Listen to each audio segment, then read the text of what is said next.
Hello and welcome to the CASAA update for the week of 5/25/2015. Hi Alex, how are you this evening? Good. Can you hear me okay?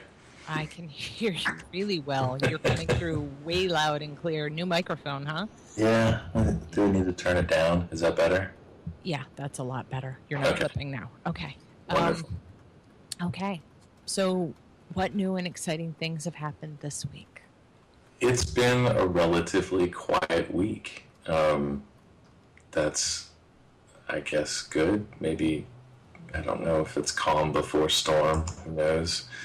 I spent the weekend trying to comb through all of our posts and update a bunch of stuff. The sheer volume of calls to action this year has kind of made it pretty difficult to keep up with stuff. So we have a bunch of stuff that needs updating. I'm not going to get into it here, but just we do have a lot of states that have adjourned for the year this month. Florida, Hawaii, Colorado, Vermont, Missouri, and Minnesota have all adjourned. So that's good news. I think we were talking about this last week. Hawaii managed to adjourn for the year, and we didn't see anything but those two bills pass. Similarly, Minnesota managed to avoid a tax this year. So that's good news. This week, Oklahoma, Kansas, and Illinois will be ending their sessions. And we just issued a call to action for Kansas. I don't know how much damage can be done, but you never know. Stranger things have happened. We received a tip last week that we should be on the lookout for tax language being introduced in both Kansas and Ohio. So the good news is that Kansas adjourns this week in 5 days. The potentially bad news is that Ohio runs until December. Oh no. Ohio runs until December, and legislation introduced this year carries over to 2016. So there's plenty of time for something to happen in Ohio, and everybody should probably be on somewhat of an alert for that. And these are the tax bills we're looking at, things that we're sort of familiar with. We don't have any details. We just have, sort of credible threat type situation here. Right. And these would be taxes that are very low, and some might think that is palatable, which it is not. So anyway, we have issued calls to action for Kansas and Ohio to please contact your lawmakers and urge them to oppose any taxes on electronic cigarettes. Yeah. Which we should. Yes. Also, I believe this was Friday, we put out, it took a while to get around to this, I apologize, but SB 97, this is a bill in Texas, has gone to the governor's desk. And this is a bit of a tricky situation because Texas is not in session next year, and they really wanted to get a ban on sales to minors passed this year, which this bill does. Unfortunately, there's a discrepancy between online sales delivered by Texas vendors versus online sales delivered by out-of-state vendors, and so this could be essentially it's unconstitutional. I believe it violates the Commerce Clause. Yes. And so at least that part of the bill should be I guess it'll be challenged in court. I don't know if anybody's really gearing up for that, but it's kind of it's the worst part of the bill. There's some other language in there about sort of some tobacco control language that essentially would discourage people from using electronic cigarettes. Nothing really clear in there about, what type of materials would be developed, but I do remember reading a section that would require, I guess, the Department of Health to develop some sort of campaign or messaging or pamphlets to say that, to talk about the dangers of electronic cigarettes, which not like we haven't seen that in California. Yeah, maybe Texas and California will get together because they're such similar states. Maybe their health departments will just get together and chat about it. I don't know. Sorry, Texas. And I guess apparently because of the weather, Texas and Oklahoma also have bigger problems on their plates than worrying about vetoing a bill. So if you're in Texas and you still have electricity and internet access, please take a moment to send a message to the governor urging him to veto SB 97. At the very least, I don't know what kind of power the governor has to rip out certain sections of a bill, but it's what I was going to say actually was we've actually seen a couple of bills this year violate the Commerce Clause. Yeah, Indiana is another example, and I don't know. There was another one I don't remember, but there were 3 of them that had laws about how out-of-state vendors were supposed to do business, and you can't really do that. I don't have a specific example, but I'm pretty sure something in New York is coming close. Mm-hmm. I wouldn't be surprised if one of the horrible bills in Oregon did something. I don't know. I would have to go back and look at everything. I don't envy you having to go back and look at Oregon. Oregon was some of the worst language I'd ever seen. It was like they were trying to predict every sort of anything and cover for it. And they're still alive too. Oregon does not adjourn until July 11th. So we've got another a little bit more than a month left in Oregon. Hopefully that means we've got an opportunity to kill some of these bills. Yeah. But, yeah. Yeah. Well, I was going to ask you what's coming up this week, but could be anything. It seemed like we had a lot more local alerts this year than normal. So yeah, I think that's probably going to be the standard until even after I think some state regulations take effect. I was on a show last night. The recording should be available later today. But one of the questions that we get from a lot of people is what can we do, of course, to get more active. But for these states that have we now have 26 states that have adjourned for 2015. Right. It's by no means that you're done for the year. There's plenty. There's likely to be plenty of city and municipal and county issues that people can get engaged with. I mean, we saw Florida get kind of active with a lot of local alerts this year. So, yeah.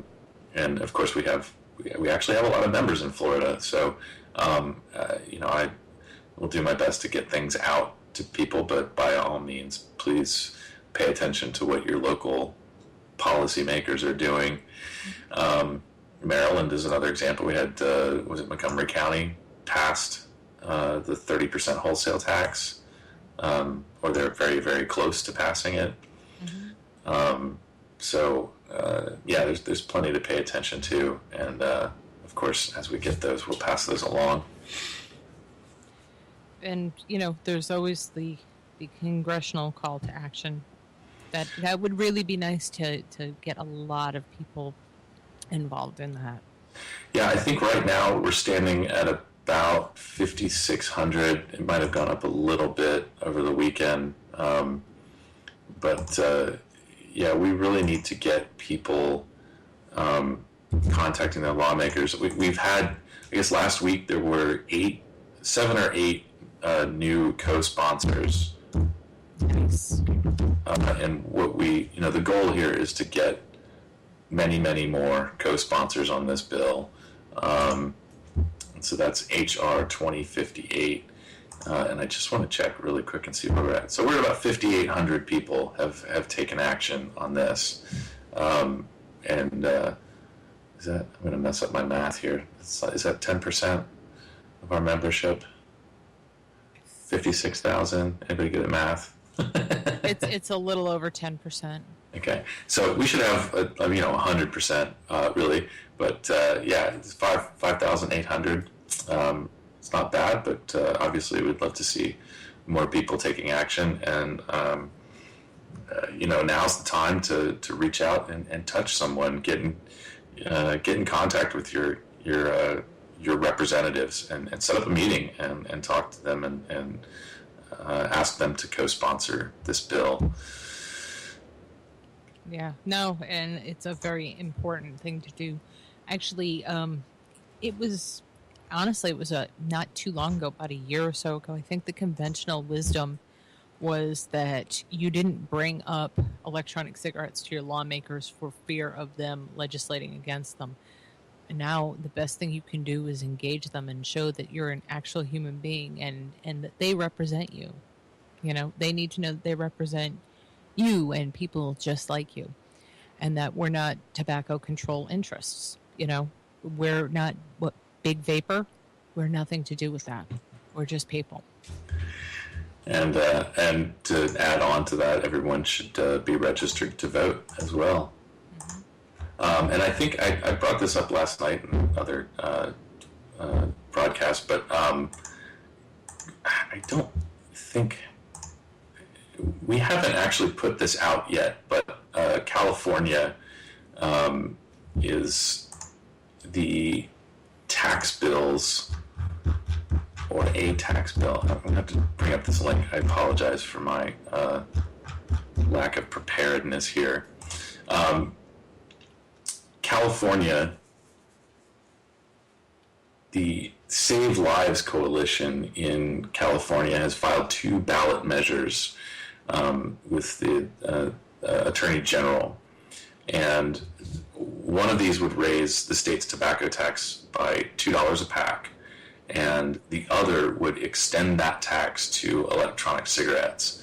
And so the idea here is that I guess in the coming weeks and months, there will be people going around asking folks to sign petitions or whatnot in order to get signatures to get this initiative on the ballot. And it's kind of going to be one or the other. And so this is sort of a loose plan that we've put together. And like I said, we haven't put this out yet. I think we're still sort of working on the details. And of course, there are the advocates in California who are probably a little bit better versed with how these ballot initiatives work. But it would be very, very helpful if folks in California got registered to vote. And I think it would send a pretty strong message if, sort of on the back of opposing this ballot measure, there were lots of people registered to vote, and then, of course, voting against it when and if it does make it to the ballot. So the warning is to don't sign any petitions. Apparently there are folks that kind of walk around and don't really tell you what you're signing. Mm-hmm. I'm not very familiar with this, but I've seen it happen, yeah. And also these folks that are sort of asking you to sign these things. These are not the folks that you want to engage with. Nod, smile, walk away, go about your business. That's not a fight that you're going to win. So, the advice is to just not sign anything and try to not get this on the ballot. Which they do that sort of thing here all the time. You ask them what it's about, and they tell you anything that you want to hear. So it's about puppy dogs and rainbows, and oh, sure it is. It's about puppy dogs and rainbows and everybody being equal, a chicken in every pot and a car in every garage. So you really have to be sort of skeptical and not believe exactly what people are telling you. And I think most people really aren't when someone takes the time to come up to them and make eye contact with them and talk to them. But you have to realize a lot of these people are schooled in how to do this. They make money doing this. This is a job to them. And they will tell you anything to meet their minimum number. And if that's not the exact people, because some places down here have paid people to do this, then you're dealing with a true believer. And Alex is right. That's not a fight you're going to win. Those are definitely the people to just walk away from. It's much better for your mental health. Just saying. Yep. Yeah. So, lying when it comes to politics. Who knew that would happen, huh? Yikes. Yeah. So, I guess, is that about it for this week, you think? That should do it. I'm going to throw a plug in there for our FDA call to action. It's still active, submitting comments on the workshops. Mm-hmm. And, of course, again, just remind everybody, please support HR 2058. Do that. And please submit your testimonials to testimonials@CASAA.org. We have a lot of members, and we don't have, we have a lot of testimonials, but we don't have as many as I think we should have. It's like the congressional call to action and the FDA call to action. We have many, many very smart, very educated members that can really be a help to us, but I don't know why we're not reaching them. So if you're out there listening, testimonials@CASAA.org, HR 2058, calls to action on the FDA workshops, and watch your local news, because it's the local stuff that's really going to bite us in the butt when the states go on vacation, as it were. As always, if you're not a member of CASAA, please join us at CASAA.org. You can join us on Facebook, on either of our Facebook groups. You can see us on Twitter and Instagram at CASAA Media. And as always, thank you for everything you do. Thanks, Alex. We'll see you next week. Thanks. Have a good week. You too.